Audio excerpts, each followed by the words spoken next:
Hey Hereteks, it's your Hellforge over here again, right back at you with some fresh hot takes. So, I'm making this video as a form of response to Hellstorm Wargaming and Discourse miniatures over the subject of the season's videos as I watched these videos back to back, and I felt like there was this invisible conversation going on between the two videos. Like, both are trying to speak opposing perspectives whilst dancing around eggshells. And I felt confused by both videos, as neither were really addressing the 8-foot demigod ape in the room that I felt both should have. So with that, I'm pulling a full Clint Eastwood and I'm sorting you both out. I got my paddle, I need to slap some cheeks and whack some Xenos, and I'm all out of Xenos.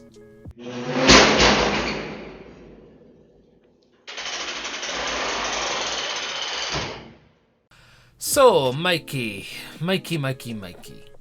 Here's the thing.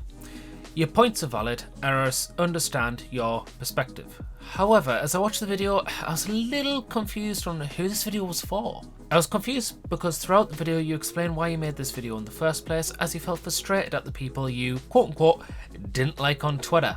You made a ton of points and I felt you were so close to answering your own question, but you kept slipping up in the video as the video progressed. And it felt as though you were more and more trying to change the opinions of those you don't like on Twitter. And I ask why? Like, you're not going to win those people over because more than likely the feeling will be mutual, and in that case, they're not going to listen to you in the first place. You tell people in the video that they don't have to buy the books, and I agree with that point on an objective basis. However, what is objective and what people will do in reality are two very separate and different things. People in your stream and in your comments have told you the exact problem, but I feel within the video you're wanting to get your point across to people who probably won't watch your video, and that leaves you only to blindside yourself and kind of shoot yourself in the foot. I can expand on these issues with my own anecdotes that other people may also have had, and maybe this will help you with the perspective that you ask if you're missing on in your video. The main issue is that those who play in a group of friends are far and few between. Those groups tend to be insular and tightly knit and will evidently resolve the issues themselves. Sometimes they just like to have a bit of a moan in the comment section just to vent it all out because they don't have anywhere else to vent. Unfortunately, this is a very stupid idea, but we live in the internet time, so hey ho. It's the hand we've been dealt. The more vocal aspects of people against this practice are those who do indeed show up to, as you say, random game nights, and that's the crux of the issue at hand. I can explain anecdotally that my area is now the largest gaming space in my region, and for 40k it is absolutely 110% hyper competitive. You either play match play 1000 point forces or 2000 point forces, or you play with the most recent chapter approved, or the ITC, or you don't play at all. Games Workshop keep referring to this book as having the most balanced missions, and that is something the community have been crying out for something like this for years. So why wouldn't they buy this book? This book represents the most balanced missions, more balanced than the rulebook, more balanced than the previous chapter approved. When you have something so balanced in such a form, that means people won't feel cheated. So why would you turn to anything else for your standard game? There are people who play open play, there are people who play the Crusades. But again, though, at least from my experience, and I don't think I'm alone in that experience, those groups are few and far between. Those people will enjoy, and to what I say is more power to them. That is not the experience of a vast majority of people that may keep a lot more quiet than people realise. And I think that's essentially the absolute crux of the issue here. I am in full agreement with your point that Games Workshop absolutely need to make further, more clear distinctions between competitive play and match play. And this is the other issue that Games Workshop have. People don't play open play or Crusade outside of those small insular groups because they are not very user friendly towards the casual gamers it aims for. You and I understand that there's already a heap to learn in match play, and more importantly there's a heap to remember in micromanagement with the command points and stratagems, and the timing of said stratagems is very, very intense. In Games of Crusade, there's further micromanagement with the RP system and other such factors, and in open play there's a ton of variables that people can abuse, hence why they prefer match play to limit that said abuse. Simply put, in the other two modes, they aren't very user friendly as people generalise them to be.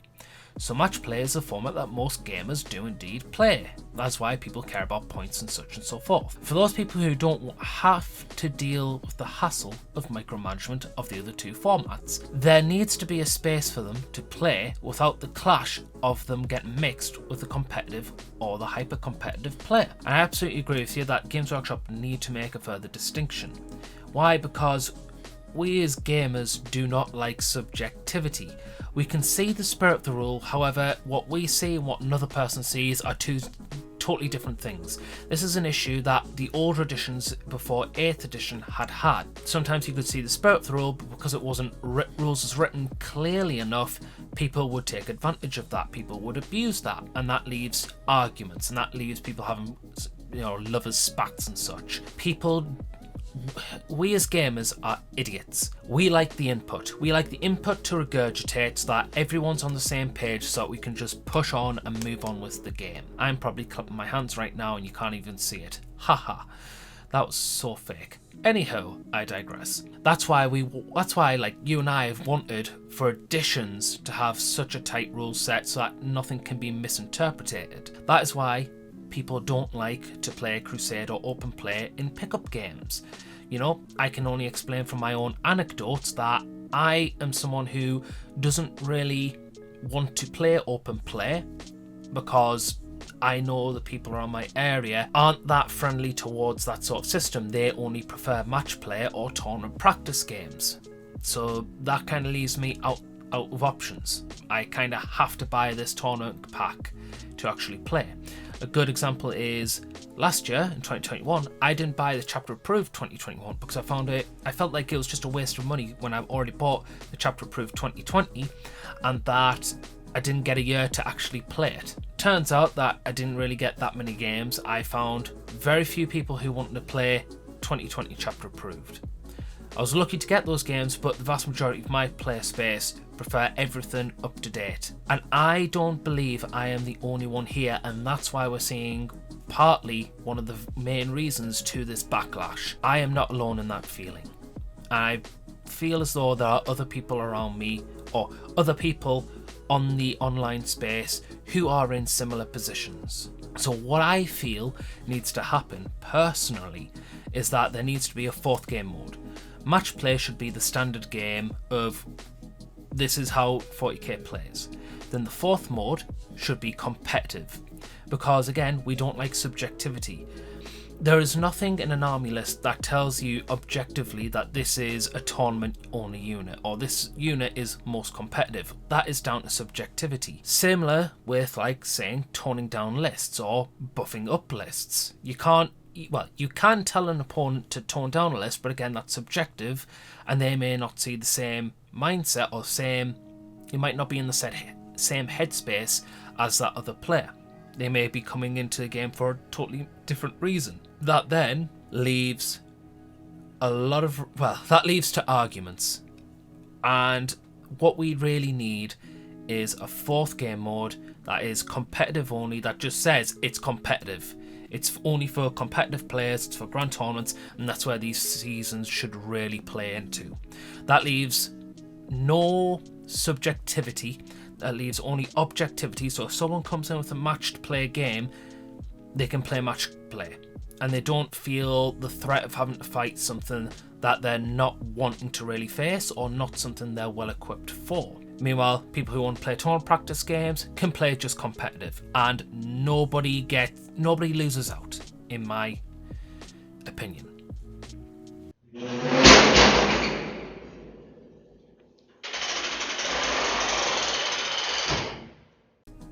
Discourse. Well, where do we begin?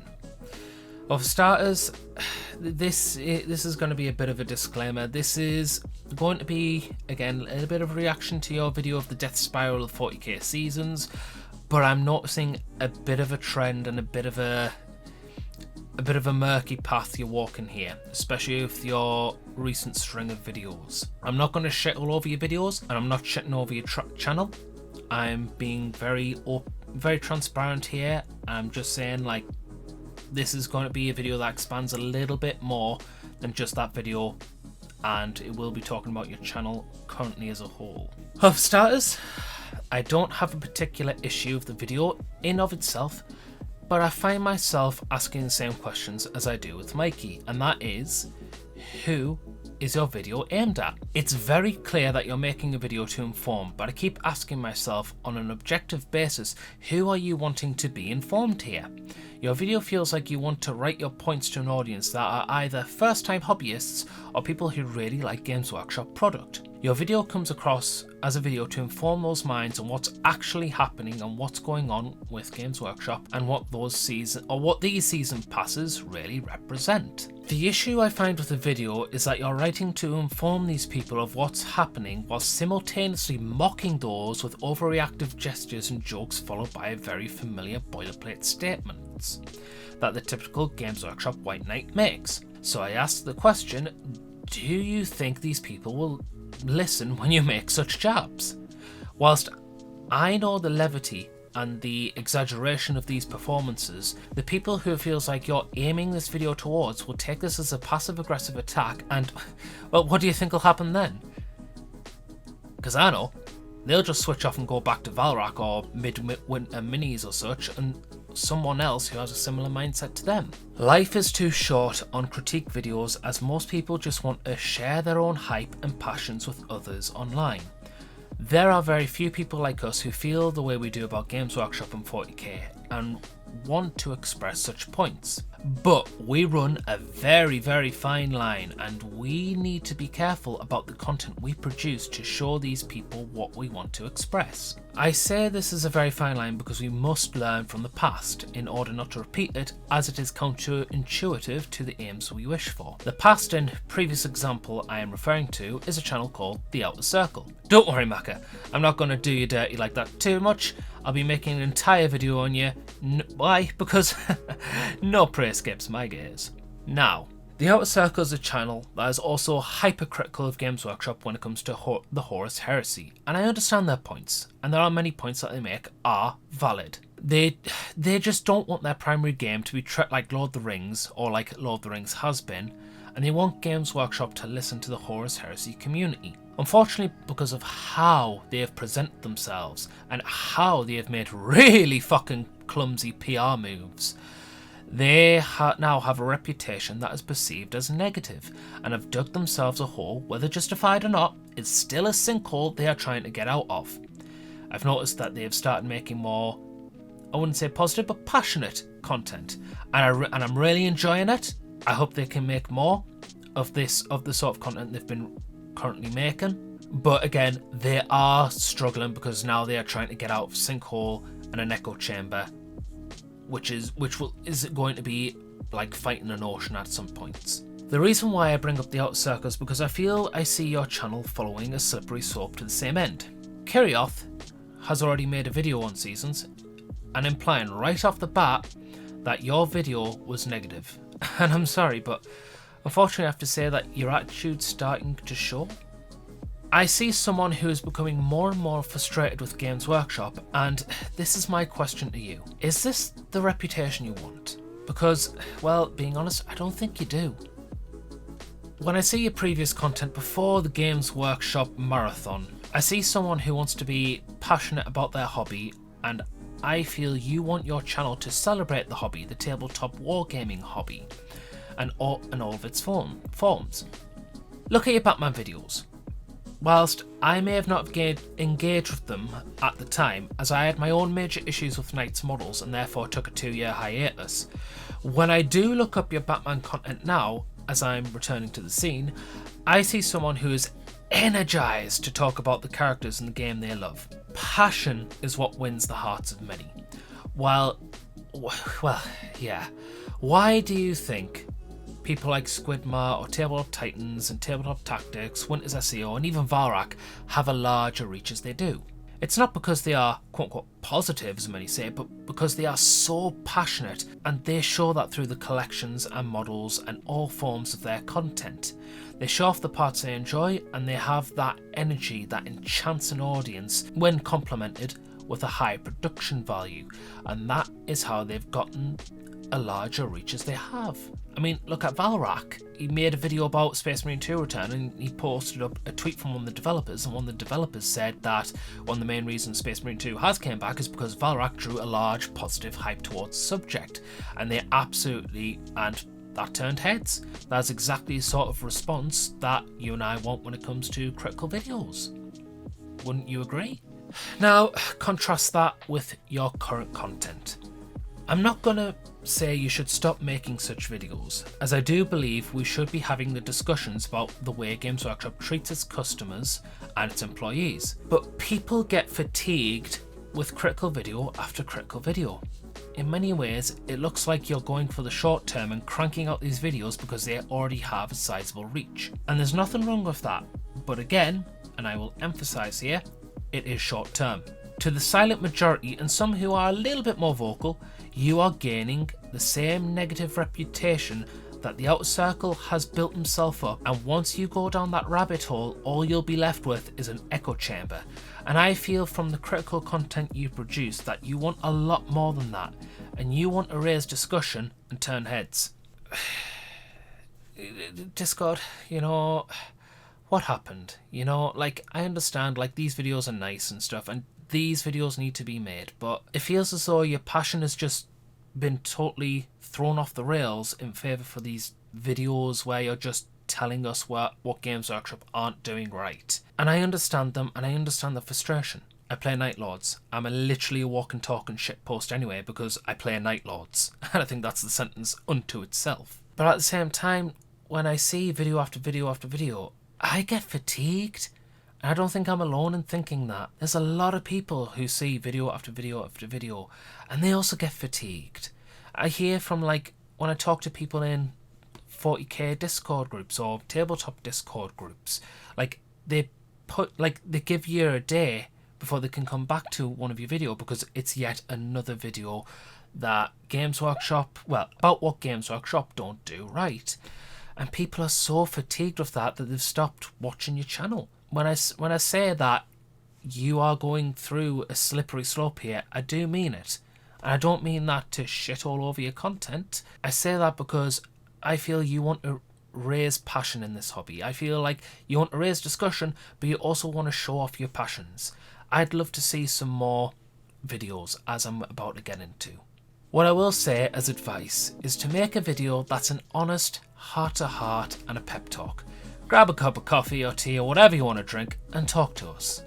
Tell us your wargame background. Tell us why you feel the way you do and why you feel you need to make these videos. So, you know, just tell us, just to humanize the channel, right? Like, I would feel a lot better watching somebody who's talking from the heart, saying why they feel so frustrated in the first place with Games Workshop, whether it's because of your area, because of how the rules are written, whatever. Tell us why you feel frustrated in a single video, a heart-to-heart. It doesn't need to be overanalyzed.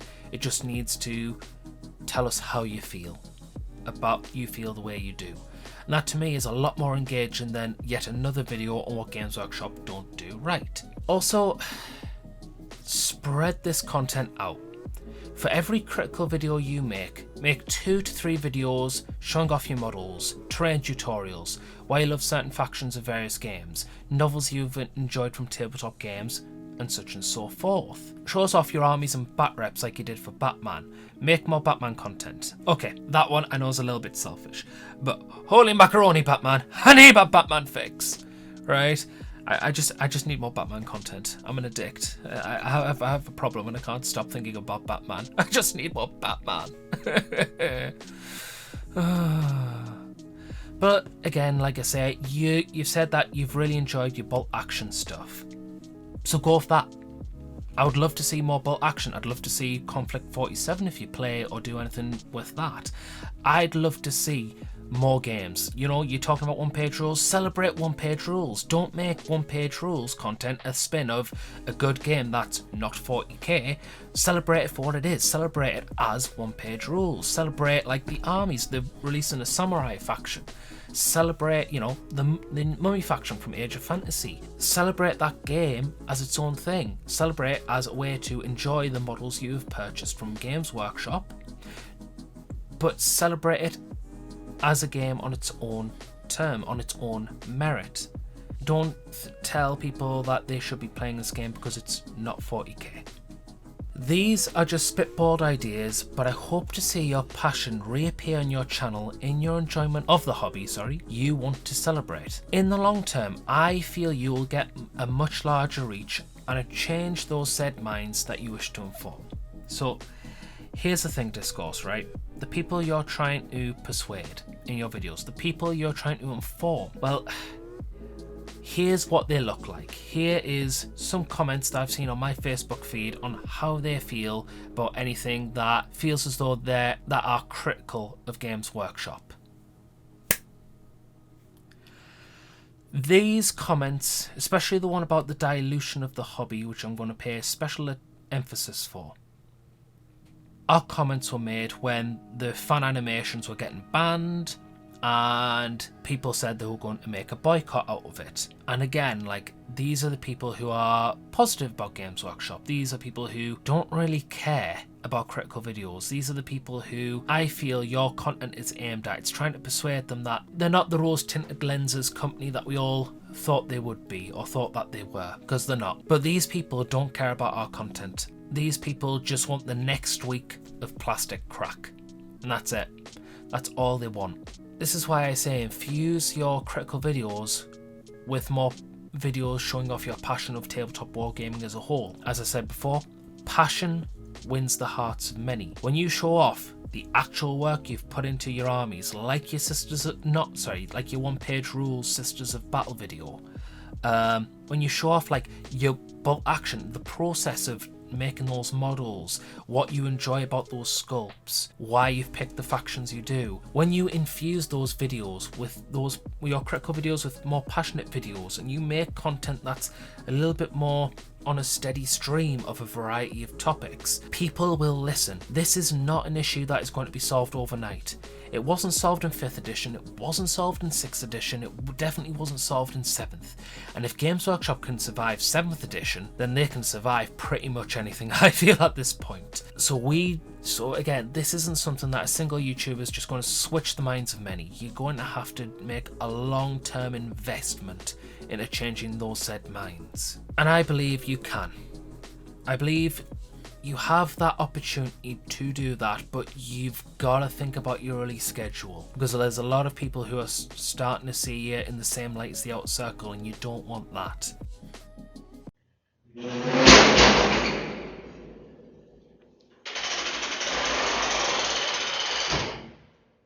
Now, this is where I get a Paddlin. This is where I get the we get the the leather whips and the wooden paddle panels for me, because this is where I put my thoughts on the Warhammer seasons. So, what are my thoughts on the seasons? I feel like I'm on the castle couch now. Personally, I really dislike the marketing of these books.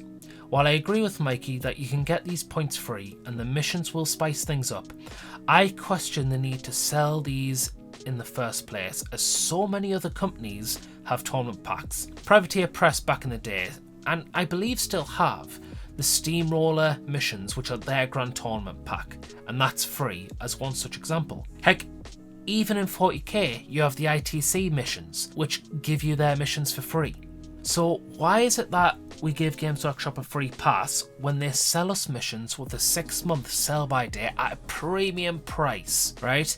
Again, like, if Mantic, Warlord Games, Privateer Press, or any other such company did that, they said, here's 25 to 30 quid on a tournament pack that lasts 6 months, you can guarantee they would get their head chewed off so far, it would be barely recognisable from its community, right?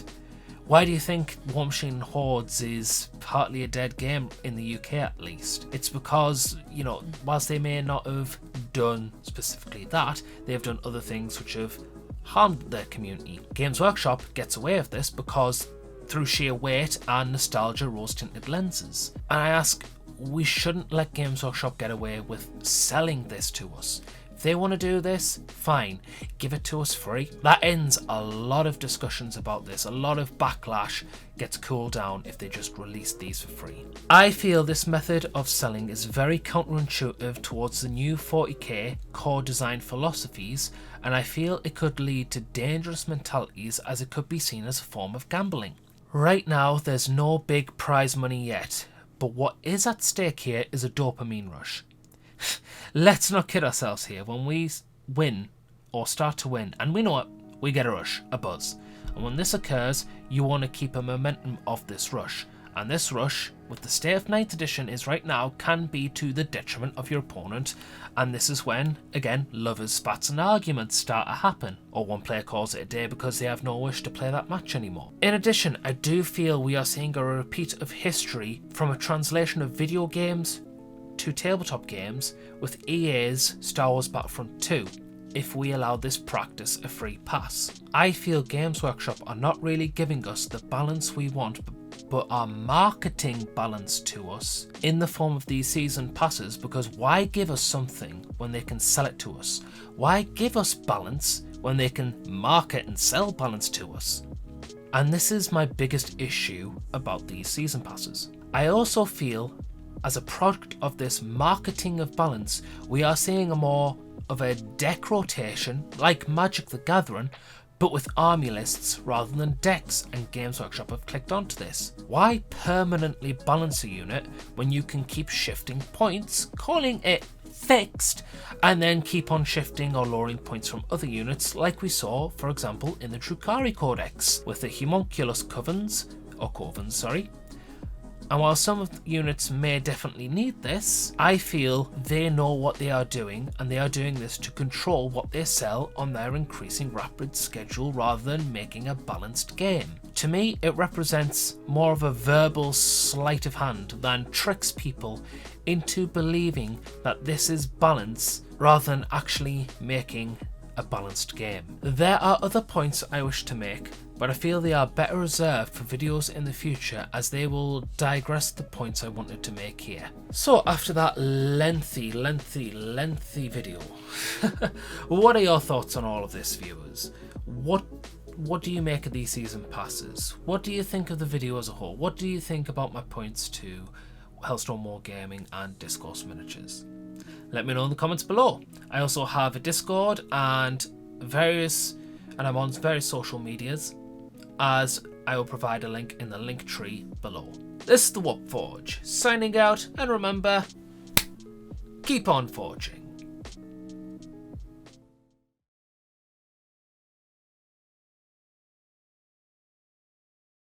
Okay, so that was a bit of a hard video, so allow me for a little bit of aftercare. So you sat here, I've duct taped you to the chair, I'm feeding you a nice cup of warm spinal fluid, and I'm going to take your kneecaps. Ha ha ha. Bottom text.